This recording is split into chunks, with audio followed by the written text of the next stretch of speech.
surat-surat yang kita baca itu hendaknya dapat mengisi ya hati kita, mengisi akal pikiran kita. Tanda-tanda kebesaran Allah begitu luar biasa. Ya, tema-tema pokok dalam Al-Quran ini akan membantu kita untuk mentadabburi ayat-ayat Allah Subhanahu wa Ta'ala. Orientasi mendapatkan pahala boleh-boleh saja, sah-sah saja, karena Nabi SAW juga mendorong kita untuk seperti itu. Supaya apa? Ada motivasi.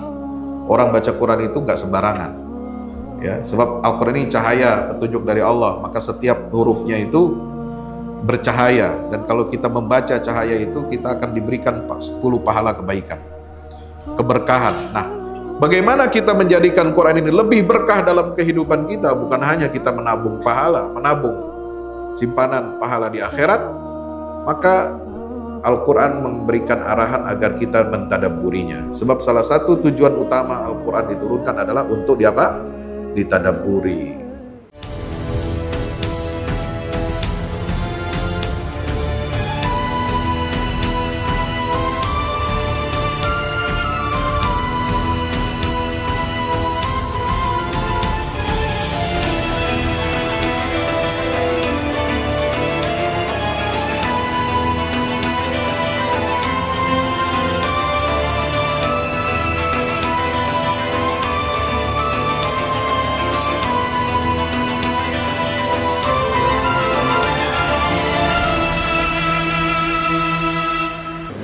Raditu billahi rabba wa bil islami dina wa bi Muhammadin nabiyya wa rasula.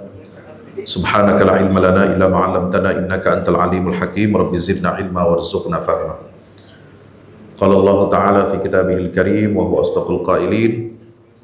Inna hadzal Qur'an yahdi lillati hi aqwam wa yubashshirul mu'minina alladhina ya'maluna as-salihati anna lahum ajran kabira. Wa nunazzilu minal Qur'ani ma huwa shifaa'un wa rahmatun lil mu'minin. Wala yazidu zalimina illa khasara. Wahyikum bitahiyatul Islam. Assalamualaikum warahmatullahi wabarakatuh. Alhamdulillah, senantiasa kita panjatkan puja dan syukur kehadirat Allah Subhanahu wa Ta'ala. Mudah-mudahan pada hari ini kita semuanya senantiasa berada di dalam keberkahan, senantiasa kita dijaga iman dan Islamnya. Mudah-mudahan di paruh yang kedua bulan suci Ramadan ini iman dan takwa kita semakin bertambah dan meningkat, dan mudah-mudahan kita berdoa kepada Allah Subhanahu wa Ta'ala agar Allah karuniakan kepada kita nikmat untuk dapat menyempurnakan amal-amal ibadah di bulan suci Ramadan. Amin ya rabbal alamin. Sehingga tidak keluar kita dari bulan suci ini kecuali semua dosa-dosa kita telah diampuni oleh Allah Jalla Jalaluhu Subhanahu wa Ta'ala. Amin ya rabbal alamin. Hadirin hadirat yang dimuliakan Allah, kajian kita pada siang hari ini adalah mapping Quran. Bagaimana kita dapat mengetahui dan mengenal pemetaan tema-tema Al-Quran.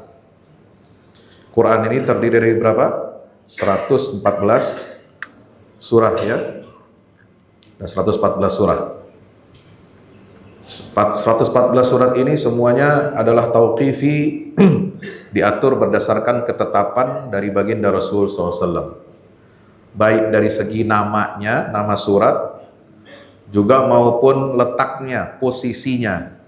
Surat pertama ini, surat kedua ini, terus sampai surat yang ke-114. Adapun pembagian juz, Al-Quran itu menjadi 30 juz, ya, itu bukan dari Nabi SAW. Itu adalah ijtihad para ulama. Nah, kenapa kita penting untuk mengetahui pemetaan tema-tema Al-Quran ini? Supaya level kita meningkat, naik kelas dari sekedar bacaan biasa, tetapi juga kita memahami dan mengenal apa sih tema-tema pokok yang surat-surat yang kita baca atau juz yang kita baca. Apalagi bulan Ramadan ini sangat istimewa. Ya, definisi bulan Ramadan di dalam Al-Quran itu adalah bulan turunnya Al-Quran. Syahrul Ramadan alladzi unzila fihil Quran. Hudal linnas wa bayyinatin minal huda wal furqan. Bahkan dari keterangan ya, hadis yang diriwayatkan oleh Imam Ahmad dalam musnadnya nomor 16567, kemudian Al-Baihaqi dalam kitab Syu'abul Iman nomor 3654, itu menyatakan bukan hanya Al-Quran yang turun di bulan suci Ramadan itu, Pak, tapi semua kitab-kitab samawi itu Allah turunkan wahyu itu pada bulan Ramadan. Nah, keterangannya ada di sabda Nabi SAW ini yang diriwayatkan oleh Imam Ahmad dan Al-Baihaqi, hadis hasan. Unzilat suhufu Ibrahim fi awwali laila min Ramadan. Suhufnya, lembaran-lembaran wahyu yang diterima Nabi Ibrahim itu diturunkan di malam pertama Ramadan. Wa unzilatit Taurah li sittin madad min Ramadan. Tauratnya Nabi Musa itu diturunkan pada 6 Ramadan. Wa unzilal Injilu li 13 khalat min Ramadan. Injil, kitab Injil siapa? Nabi Isa ya. Itu diturunkan pada 13 bulan Ramadan. Wa unzilaz Zabur li 18 khalat min Ramadan. Kitab Zaburnya Nabi Daud itu Allah turunkan pada 18 Ramadan. Wa unzilal Qur'anu li 24 khalat min Ramadan. Sementara Al-Quran ini diturunkan oleh Allah pada tanggal 24 Ramadan. Ya, subhanallah. Jadi Ramadan ini istimewa. Semua kitab-kitab sama itu diturunkan di bulan Ramadan. Makanya sangat rugi kalau kita berpuasa ya, di mana tujuan puasa Ramadan ini adalah merayakan turunnya Al-Quran, kita tidak khatam Quran. Rugi. Kita kehilangan kesempatan untuk mendapatkan bonus pahala yang sangat besar dari sisi Allah Subhanahu wa Ta'ala. Ya. Sebab Nabi SAW mengatakan satu huruf yang dibaca dari ayat-ayat Al-Quran itu dibalas oleh Allah dengan 10 pahala kebaikan. Nah, sekarang pertanyaannya berapa jumlah huruf Al-Quran? Ada yang tahu? Pernah ngitung nggak? Ya, jumlah huruf dalam Quran itu ya kita nggak pernah ngitung ya. Jangankan Quran ya, buku ya nggak usah buku dah. Ya, Pancasila itu berapa huruf? Itu nggak tahu kita merasa nggak penting kan. Pancasilanya penting tapi ngitungin hurufnya itu ngapain juga kan gitu, yang pendek gitu. Lagu kebangsaan dihitung hurufnya, nggak ada kerjaan ya. Tapi kalau Quran penting Pak dihitung. Kenapa? Karena Anda setiap satu huruf itu mendapatkan 10 pahala. Maka para ulama menghitung tuh, walaupun dulu belum ada kalkulator, belum ada komputer gitu, belum ada mesin statistik gitu ya, berapa dalam satu surat ini berapa hurufnya gitu. Tapi mereka hitung satu persatu itu. Ada 3 pendapat yang populer di kalangan ulama. Yang pertama menurut Imam Mujahid, hitungan huruf Al-Quran ini menurut beliau dihitung 321.180 huruf. Berarti kalau Anda menghatamkan Quran satu kali di bulan Ramadan ini, Anda mendapatkan kali 10 berapa itu? 3.211.800 pahala. Jangan rupiah.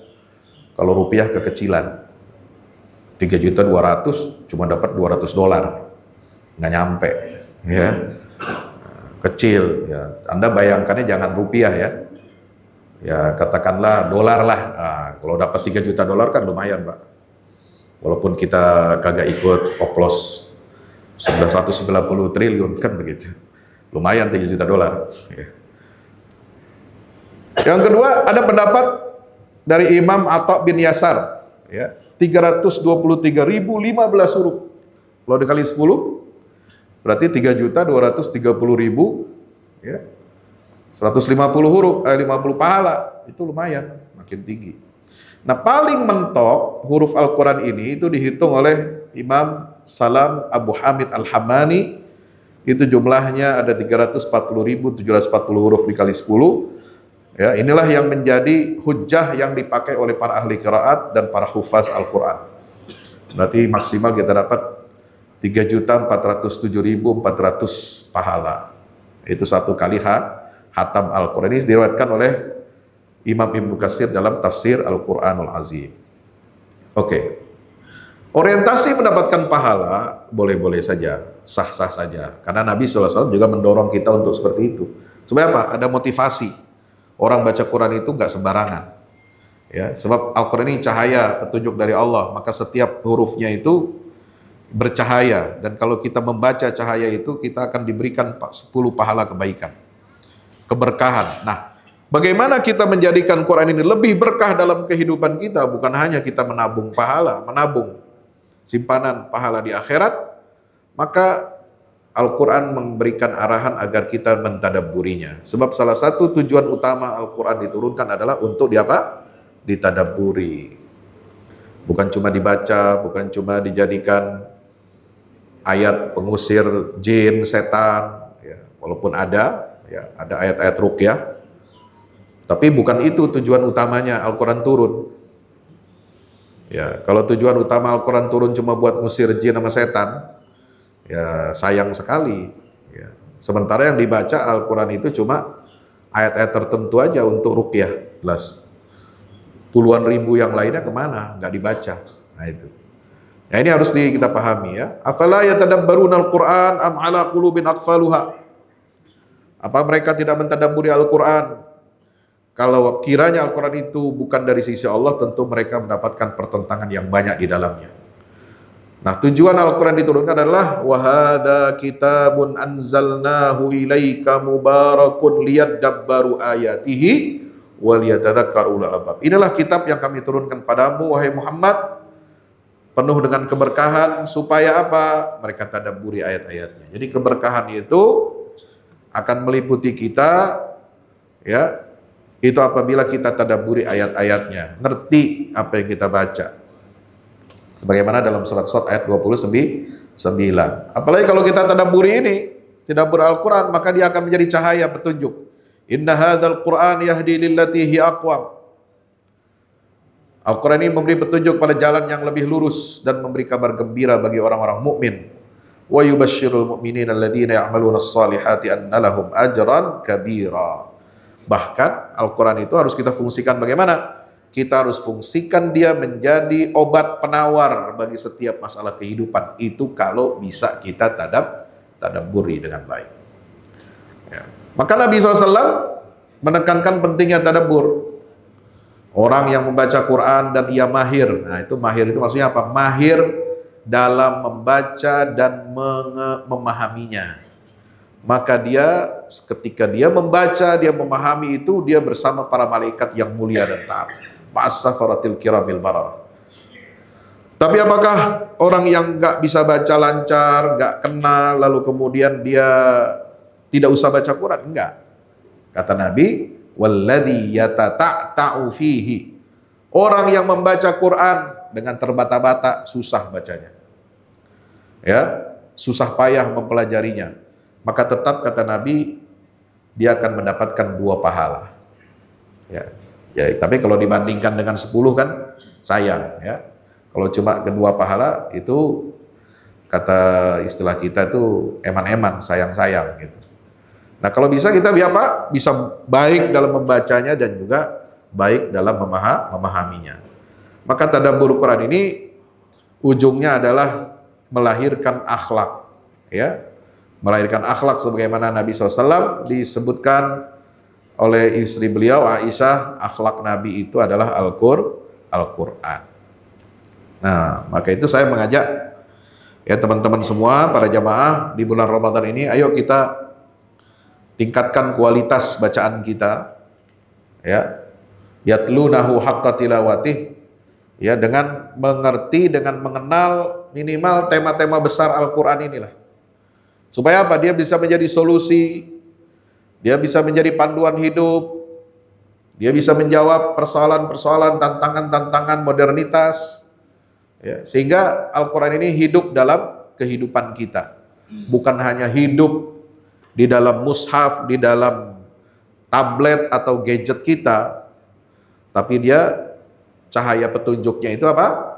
Bisa membawa keberkahan buat kehidupan kita sehari-hari, sebab panduan Al-Quran dapat menyelesaikan berbagai macam persoalan hidup. Nah, sebagai langkah kecil, langkah awal yang sudah kami lakukan ya di kanal YouTube, yang saya kelola. Ada banyak sekali video, saya buat diantaranya playlist tentang bagaimana tadabbur 30 juz Al-Quran. Ya, ini memandu teman-teman untuk tilawah 1 juz, tapi setelah itu kita uraikan apa tema-tema besar, apa yang sudah kita baca itu berkaitan dengan apa saja. Ya, supaya rada nyambung ya, bukan hanya sekedar khatam Quran, tapi juga kita bisa mengetahui apa tema-tema besar yang sudah kita baca ini. Sebab ini penting ya, untuk meningkatkan kualitas bacaan kita. Mau tidak mau kita harus apa? Mentadabburinya. Nah, ini kan gak gampang, maka perlu dibimbing. Ya, nah silakan dibuka, dilihat di channel YouTube saya, ya, bisa di-subscribe, bisa dinyalakan notifikasinya. Nah, buka playlist Tadabbur, Tilawah dan Hidayah Al-Quran 30 juz. Ini ada ada 30 video kalau tidak salah. Nah, saya ingin sampaikan begini. Bagaimana cara kita menguasai, memahami Al-Quran itu ya secara garis besar.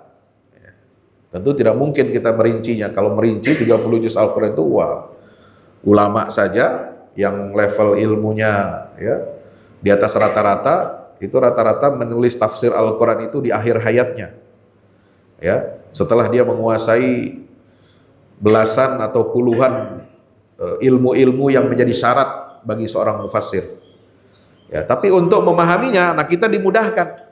Misalnya, kalau teman-teman lihat buka terjemahan apa namanya tafsir Departemen Agama itu ya, Kementerian Agama, atau apa namanya terjemahan Kementerian Agama, itu sebenarnya sudah memberikan sedikit ya pedoman bagi kita ketika mulai surat Al-Quran ada terjemahnya, tapi diberikan muqaddimah.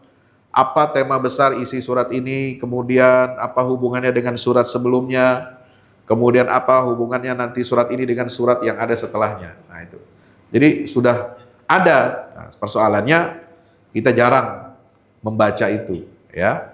Nah, kalau di sini tema besar 114 surat Al-Quran dalam 30 juz itu bisa diringkas dalam apa namanya satu halaman ya. Kita bagi dari surat Al-Fatihah sampai surat At-Taubah. Ini isinya tentang bagaimana tugas manusia diberikan tanggung jawab sebagai khalifah, dibimbing oleh Allah bagaimana caranya menerapkan ya jalan kehidupannya di atas muka bumi ini berdasarkan wahyu dari Allah Ta'ala. Ini panduannya ada di surat Al-Fatihah sampai At-Taubah. Lalu surat Yunus sampai Luqman ini juz 11 sampai 21. Sampai juz 20 ya. Itu apa? Ya, menyebutkan atau menitik beratkan sarana-sarana, alat-alat untuk membantu kita menerapkan aturan-aturan Allah. Mulai dari apa? Tashihut tasawurat, ya, meluruskan pandangan, keyakinan, ideologi, kemudian apa namanya menanamkan pendidikan akidah, akhlak, perilaku, ya. Kemudian di surat As-Sajdah sampai Az-Zumar ini menyebutkan tentang karakter yang harus ada dalam diri seorang muslim, seperti ketaatan, kepasrahan, ketundukan, ya, keikhlasan dalam ibadah. Kemudian di surat Al-Ghafir, surat Ghafir sampai Al-Ahqaf ini juz 20 berapa? 24 sampai 26 ya. Itu ada rambu-rambu peringatan tentang periode masa transisi antara periode dakwah di Mekah dengan apa? Dengan konfrontasi. Ya, konfrontasi itu artinya apa? Ya, tadinya umat muslim itu di Mekah itu tidak melawan, tidak membalas intimidasi dan serangan-serangan orang musyrik. Tapi setelah di periode Madinah ada perintah dari Allah untuk apa? Berjihad. Ya, kalau kamu diintimidasi, ada orang ingin mengganggu hak kamu dalam beragama, ingin membatasi, ingin mengganggu dan apa namanya ingin menodai ya umat Islam, maka kalian diperintahkan untuk apa? Berhadap-hadapan, muwajahah. Itu dimulai dari surat Muhammad nanti. Nah, dari surat Muhammad sampai Al-Hujurat adalah ketaatan kepada Rasul, pemuliaan dan menghormati sahabat-sahabat Nabi SAW. Dari surat Al-Hujurat sampai Al-Hadid, ya, juz 26 sampai 27, itu kita diberikan pilihan tentang mau milih apa, jalan hidayah atau jalan kesesatan. Jalan hidayah akan mengantarkan Anda ke surga, kalau jalan kesesatan akan mengantarkan Anda ke neraka. Ya, itu silakan dipilih. Tanggung jawab masing-masing. Ya. Al-Mujadilah sampai At-Tahrim, ya ini artinya juz berapa? Juz 28, satu juz khusus, surat-suratnya itu isinya apa? Mendidik individu dan jamaah untuk loyal kepada agama Islam dan loyal kepada pengikut-pengikutnya, kepada umat muslim, serta berlepas diri dari kekufuran dan orang-orang kafir. Juz 29 surat Al-Mulk, tabarakalladzi biyadihil mulku wa ala kulli syai'in qadir, itu sampai akhir juz 29 Al-Mursalat isinya apa? Setelah kita mantap ya mengemban tugas kekhalifahan, mantap kita melaksanakan sarana-sarana yang ada untuk menerapkan syariat Allah, kemudian kita menghiasi diri kita dengan karakter-karakter yang baik di dalam surat As-Sajdah dan sampai Az-Zumar, lalu kemudian kita sudah memiliki rambu-rambu ya agar kita hindari, jangan sampai kita menyimpang. Setelah kita taat kepada Allah dan Rasul, lalu memilih jalan hidayah, kita diperintahkan oleh apa? Oleh Allah untuk apa? Menjadi pendakwah, kun da'iyatan najihan. Ya, jadi setiap muslim ini sebenarnya punya tugas untuk berdakwah. Nah, bagaimana karakter seorang dai dengan ilmunya, dengan akhlaknya, dengan ibadahnya itu harus menjadi teladan bagi orang lain, menjadi cermin bagi orang-orang di luar Islam. Jadi Islam ini agama yang menekankan apa? Kebaikan. Maka kita harus menjadi contoh agar Islam ini menjadi apa? Rahmat bagi seluruh alam semesta, rahmatan lil alamin. Itu semua karakter pendakwah itu ada di juz 29. Dan juz 30 An-Naba sampai An-Nas ini isinya apa? Perintah untuk memperbaiki akidah, aslih aqidataka wa qalbaka wa amalan. Perbaiki akidahmu, perbaiki hatimu, orientasi hidup, dan amal perbuatan kamu, niscaya kamu akan mendapatkan kesalehan, kebaikan di akhirat. Ya. Nah, saya akan lanjutkan karena ini kemarin sudah saya sampaikan di kajian sebelumnya. Ya, juz 1 sampai 10 isinya apa? Nah, kita masuk sekarang karena kita berada di paruh kedua ya, juz 11 sampai 20 ini. Kemarin saya sudah sampaikan sampai surat Al-Kahfi. Ya, nah, nanti bisa dilihat teman-teman, bisa lihat kontennya ada di channel saya. Nah, kita sekarang masuk ke sini aja langsung. Dari surat Maryam sampai akhir juz 20 sampai surat Luqman ya. Karena waktu kita terbatas nih. Ya.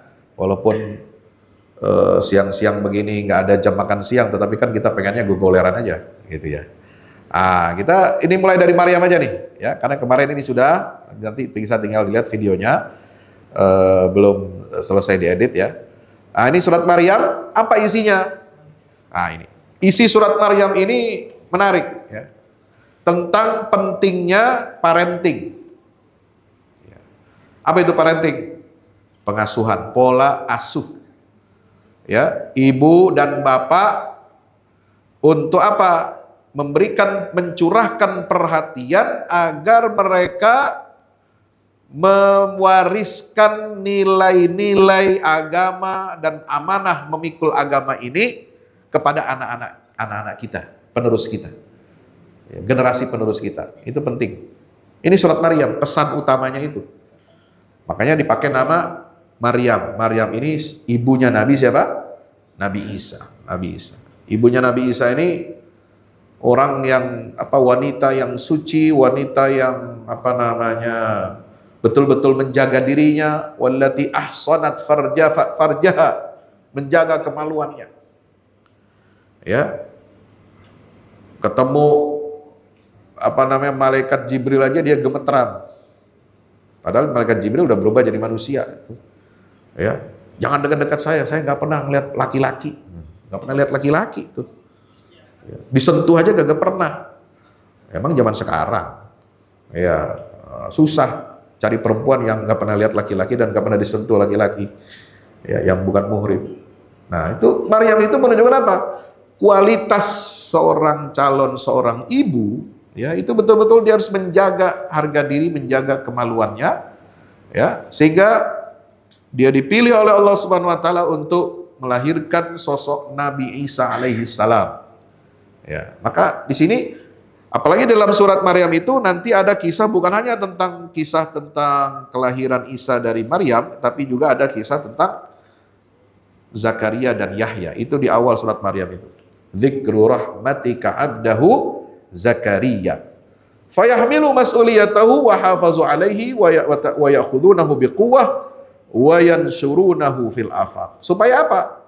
Supaya anak-anak kita, kalau kita orang tua ini mencurahkan perhatian kita untuk mengasuh anak-anak kita agar mereka mewarisi, ya, amanah memikul agama ini dengan baik, maka mereka, anak cucu kita nanti akan membawa tanggung jawab itu, menjaga tanggung jawab itu, dan memegangnya dengan kuat. Makanya ada perintah, ya Yahya khudhil kitaba biquwwah. Wahai Yahya, Yahya ini anaknya Zakaria. Zakaria ini yang mengasuh ibu Maryam, ya, ibunda Maryam, ya, yang mengasuh bunda Maryam. Nah, jadi Yahya ini teman sepermainannya Nabi Isa, sepantaran, seumuran. Ya. Tapi Nabi Yahya ini dieksekusi duluan, dibunuh, dipenggal kepalanya. Kenapa? Karena dia tegas menolak keinginan raja, ya, yang minta fatwa supaya dia dibolehkan kawin dengan saudara perempuan kandungnya. Nah, itu perkawinan incest. Ditolak sama Yahya. Nggak boleh, ini bukan agama Islam. Islam nggak membolehkan seperti itu. Ya, banyak perempuan kok kamu milih saudara kandung, emang nggak ada lagi perempuan lain apa? Kan begitu. Itu dosa. Maka dia berpegang teguh kepada agama ini dengan segala resikonya sampai dia dipenggal. Ya. Ya. Maka konon riwayatnya ada makam tempat menguburkan kepalanya Nabi Yahya itu sekarang lokasinya ada di dalam Masjid Bani Umayyah, Masjid Umawi di Damaskus. Ya, Anda tinggal lihat di sana, di searching bisa keluar foto gambar lokasinya. Jadi ini pentingnya surat Maryam. Nah, ini dalam rangka apa? Untuk menguatkan risalah ini, ya. Yang berikutnya surat Thaha. Apa isinya? Yaitu tentang manhaj Allah Subhanahu wa taala agar diikuti oleh umat manusia. Itu adalah manhaj bagi kebahagiaan manusia. Makanya Al-Quran mengatakan di surat Thaha itu, ma anzalna alaikal qur'ana litasqa. Aturan-aturan dari Al-Quran ini tidaklah diturunkan oleh Allah supaya kamu menjadi apa? Menjadi sengsara. Enggak. Justru supaya kamu jadi bahagia. Ya. Fakullu su'ubatin ala tariq, ya, turafiquha rahmatun wasi'ah wa sa'adatun ghamirah wa ridhan amiq bali syaqqa fi tarki manhajillah fid dunya wal akhirah. Maka kalau misalnya kita mendapatkan kesulitan dan hambatan dalam upaya kita, ya, melaksanakan aturan Allah, maka pasti akan ada apa? Dibarengi dengan rahmat yang luas, ya, dengan kegembiraan, kebahagiaan yang bagus dan keridhaan dari Allah Ta'ala. Sementara kita akan sengsara kalau kita meninggalkan syariat Allah Subhanahu wa Ta'ala. Berikutnya surat Al-Anbiya. Apa isinya? Pentingnya kita sebagai orang beriman mengikuti, meneladani para nabi. Al-iqtida'u bil anbiya. Ya. Ini meneladani para nabi. Maka disebutkan di situ, ya, nabi mulai dari Ibrahim. Kemudian kisah Nabi Ibrahim itu ada di surah Al-Anbiya, bagaimana menghadapi orang tuanya, menghadapi kaumnya yang musyrik. Ya, kemudian sebelumnya ada kisah Nabi Nuh, ada Nabi Soleh, ada Nabi Hud, ya, ada Nabi Syuaib, ada Ibrahim, ada Lut, ya, macam-macam sampai Nabi Musa alaihi salam. Itu ada di surah Al-Anbiya. Artinya apa? Ya, itu pentingnya kita menghambakan diri kepada Allah, dan kita bukan hanya menjadi hamba yang baik kepada Allah, tapi juga harus berdakwah, mengingatkan orang-orang yang lalai. Sebagaimana para nabi dan rasul itu apa? Menyampaikan peringatan-peringatan. Surat Al-Hajj itu artinya apa? tema pokok dari surat Al-Hajj ini artinya haji. Haji itu adalah rukun yang paling besar ya dari umat Nabi, untuk umat Nabi Muhammad SAW. Fungsi ibadah haji ini apa? Membangun umat yang menjadi pejuang ya, ummatan mujahidah amiqatal iman. Jadi haji itu bukan sekedar ritual. Ya, coba hadirin, beda dengan sholat. Haji itu beda dengan sholat, beda dengan puasa, beda dengan zakat. Haji itu menghimpun semua bentuk ibadah. Ada ibadah harta, karena haji harus mengeluarkan harta benda. Ada ibadah fisik seperti puasa, karena haji ini ya ibadah yang apa? Bersifat apa? Horizontal, ya, mobile, ya, pindah dari satu tempat ke tempat yang lain, ya, dengan gerakan-gerakan, dengan perputaran, ya, semuanya itu ada. Ada wukuf, ada tawaf, ada sa'i, ada melempar jumroh, itu pindah-pindah tempatnya. Jadi mobilitasnya tinggi haji. Nah, itu menuntut apa? Ini tujuan ibadah haji, maqasidnya adalah untuk membangun, membentuk karakter umat pejuang. Dia bisa berjuang dengan nyawanya, dia bisa berjuang mengorbankan hartanya, dia bisa berjuang dengan tenaganya, dengan fisiknya, itu semua ada pada ibadah haji. Dan haji itu intinya adalah tauhid kepada Allah, sehingga iman itu harus terpatri, tertanam kuat di dalam jiwa orang beriman, ya. Nah, ini. Jadi ini yang membedakan ya peradaban Islam dari umat yang lain. Ini ada ibadah haji. Berikutnya surat Al-Mu'minun. Al-Mu'minun ini apa? Itu menggambarkan sifat-sifat karakter orang-orang beriman. Ya. Ketika apa namanya disebutkan di situ sifat orang beriman itu dirinci oleh Allah Subhanahu wa taala. Ya. Supaya apa? Dia mengenal dirinya. Ya, kemudian dia mengetahui masirul mukhalifin li hadhihi sifat. Dia mengetahui apa? Akhir tempat kesudahan orang-orang yang menyelisihi sifat-sifat orang beriman ini. Kemudian surat An-Nur. An-Nur ini apa? Suratut tarbiyatil akhlaqiyah wal adab al-istimaiyah.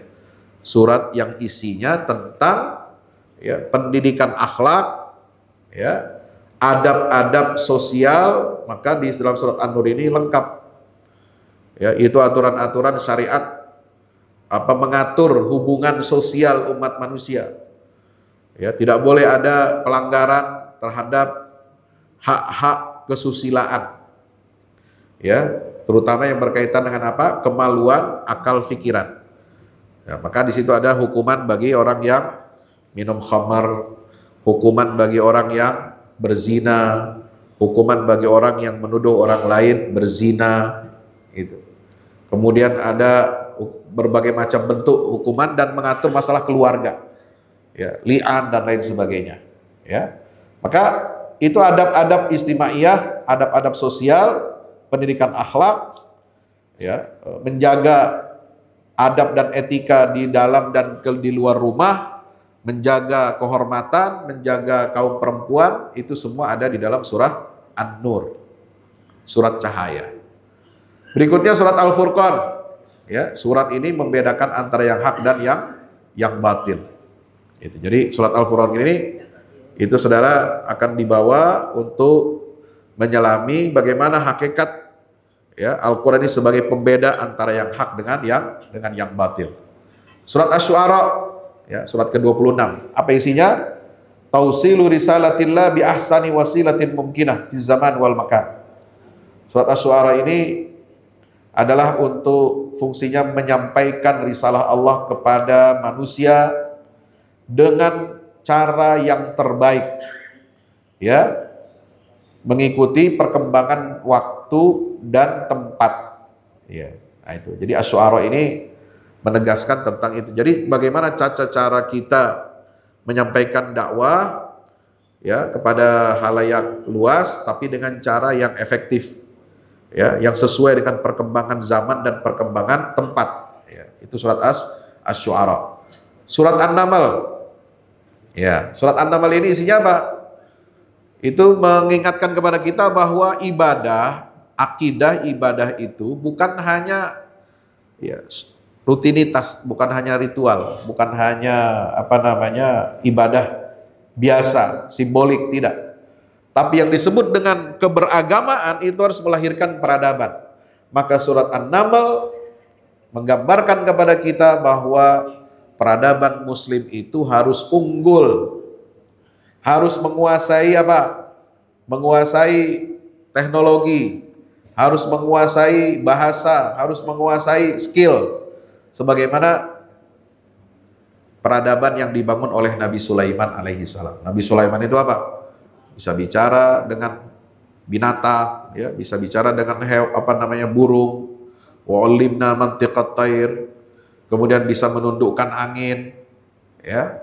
Angin itu ditundukkan untuk apa? Beliau bisa pergi kemanapun daerah wilayah yang beliau inginkan itu dengan ya dibawa oleh angin pergi. Nah, kemudian membangun istana yang besar, istana yang hebat, infrastruktur yang hebat, ya, ya'maluna lahu ma yasha'u min maharib wa tamathila wa jifanin kal jawabi wa qudurir rasiyat. Ya, surah An-Naml ini bagaimana muslim itu ya bisa mewujudkan kekuasaan ya dengan nilai-nilai keadilan, nilai-nilai kemajuan itu. Jadi harus apa? Unggul. Jadi Islam itu bukan hanya ibadah di masjid, tapi juga harus unggul dalam peradaban fisiknya. Berikutnya surat Al-Qasas. Apa isi surat Al-Qasas? Yaitu percaya kepada janji Allah. Apa janji Allah di sini? Likulli man haqqaqal ubudiyya lahu subhanahu wa thiqan annahu sahibul quwwati wahdah. Jadi surat Al-Qasas ini kan cerita tentang Nabi Musa, ya. Cerita tentang Nabi Musa. Bagaimana Nabi Musa itu selamat dari kecil, ya, dihanyutkan ke Sungai Nil. Dia ingin diselamatkan. Kalau dalam ya hitungan manusia itu pasti tidak selamat dia. Tapi dia diselamatkan oleh Allah ya dari air. Ya. Kenapa? Karena Musa ini disiapkan oleh Allah untuk menyampaikan dakwah tauhid kepada Firaun. Sementara penentangnya ya Firaun itu bapak angkatnya Nabi Musa itu hancur dibinasakan oleh Allah juga dengan air. Ya, yang satu selamat dari air sungai, yang satu dibinasakan dengan air, ditenggelamkan di Laut Merah. Jadi ini surat Al-Qasas adalah ya porosnya tema pokoknya adalah menanamkan keyakinan, kepercayaan bahwa janji Allah itu pasti diberikan kepada orang-orang yang berjuang, yang istiqomah menegakkan agama Allah Subhanahu wa taala. Maka dia tidak perlu Tidak perlu takut. Ya, Nabi Musa itu kecil, nggak punya apa-apa, tidak berdaya, ya, tapi ya aman gitu, dijaga sama Allah. Sementara Firaun yang punya segala-galanya, punya harta, punya kedudukan, punya tentara, ya, punya pasukan yang luar biasa, tapi menghadapi kekuasaan Allah, ya dia kecil sekali, tidak ada apa-apanya. Nah itulah surat Al-Qasas, menanamkan keyakinan kepada umat Nabi Muhammad SAW agar kita yakin dengan janji Allah, dengan apa? Pertolongan Allah Subhanahu wa taala. Surat Al-Ankabut ini isinya adalah fitnah. Fitnah kepada umat-umat terdahulu. Ya. Sebab apa? Dalam kehidupan ini kita menegakkan agama Allah pasti ada fitnahnya, ada ujian-ujiannya. Maka disebutkan di sini apa? Al-fitanu sunnatun kauniyah wal hayat la takhlu minal ibtila. Ya, maka kita diajarkan agar kita bagaimana bisa survive, selamat dari berbagai macam fitnah itu dengan cara bagaimana? Bersandar kepada kekuatan Allah. Jangan bersandar kepada kekuatan manusia. Maka digambarkan di situ apa? Innalladzina tad'una min dunillahi, ya. Ya, siapa orang yang bersandar, yang menyembah kepada selain Allah, ya, maka mereka tidak akan mendapatkan kekuatan apa-apa. Ya. Wa inna auhanal buyut la baitul ankabut. Seburuk-buruk dan selemah-lemahnya rumah, ya, jaringan yang dibangun oleh makhluk itu adalah jaring laba-laba. Jadi Allah mengumpamakan kekuatan umat yang sombong seperti Fir'aun, seperti Namrud, seperti kaum Ad, kaum Tsamud, ya, orang-orang yang durhaka, yang memamerkan kekuatannya tetapi kemudian hancur dibinasakan oleh Allah, itu mereka bersandar kepada selain Allah.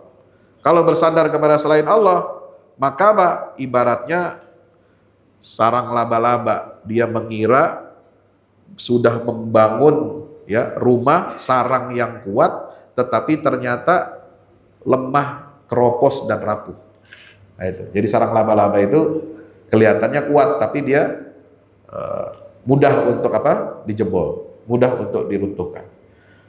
Yang ke-30, surat ke-30 adalah surat Ar-Rum.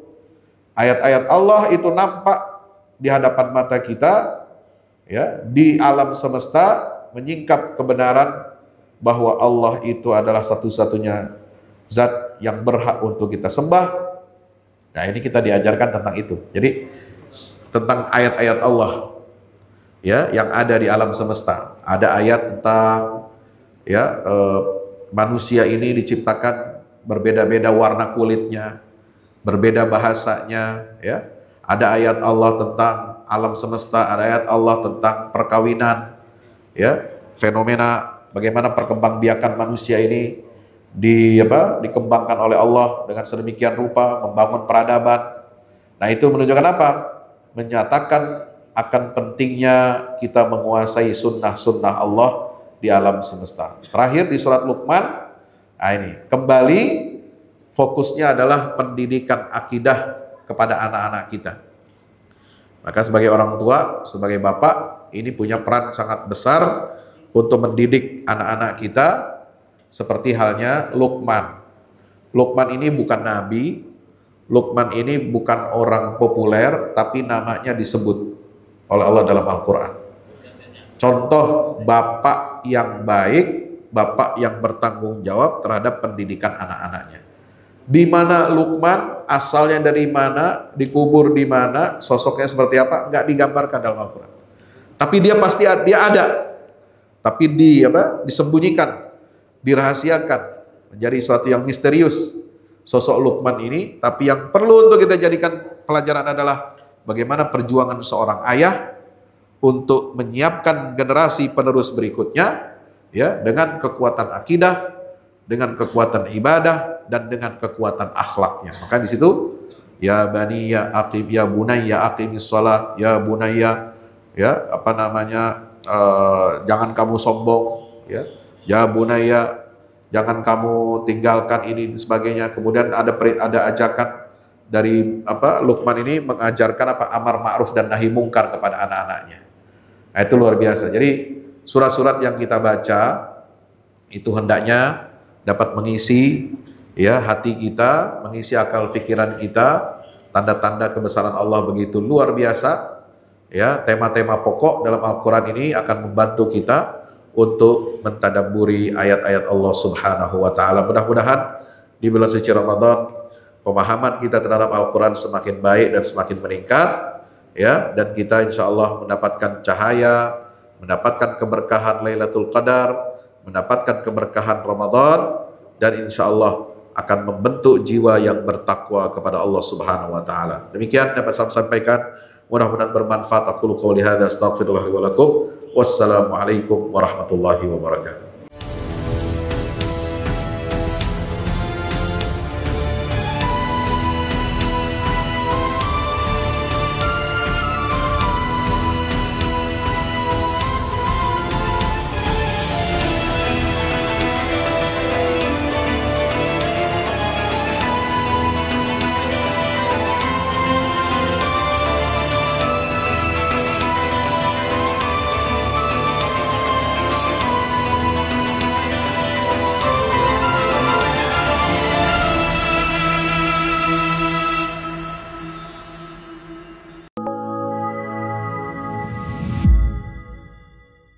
Yang terbaru dari Ustadz Fahmi Salim, buku Runtuhkan Zionis Rebut Baitul Maqdis, buku yang siap membuka cakrawala pikiran dan batin sahabat, sudah bisa dipesan sekarang juga. hasil yang dicapai para mujahidin dalam pertempuran Badai Al-Aqsa 7 Oktober 2023 memiliki arti penting ataupun nilai strategis, bukan hanya dalam pembuktian bahwa kekuatan Israel bisa dikalahkan bahkan oleh pihak yang memiliki persenjataan jauh di bawahnya, melainkan juga dalam menyadarkan dunia Islam, terutama para pemimpinnya yang memilih menjadi penonton ketimbang membantu sesama saudaranya. Buku ini adalah salah satu bentuk dukungan dan ikhtiar dengan niat berjuang bersama-sama dengan mujahid Palestina. Tak sekedar memberikan informasi, membeberkan fakta atau data kepada khalayak di Indonesia. Buku ini juga hadir untuk meluruskan tudingan bahkan fitnah terhadap para pejuang di sana. Betapapun kita berada jauh dari Al-Quds, melalui buku ini kita akan dapatkan bagaimana kita bisa memperoleh pahala yang sebanding dengan para pejuang di garda terdepan di negeri perlawanan Palestina. Dapatkan buku Runtuhkan Zionis Rebut Baitul Maqdis segera.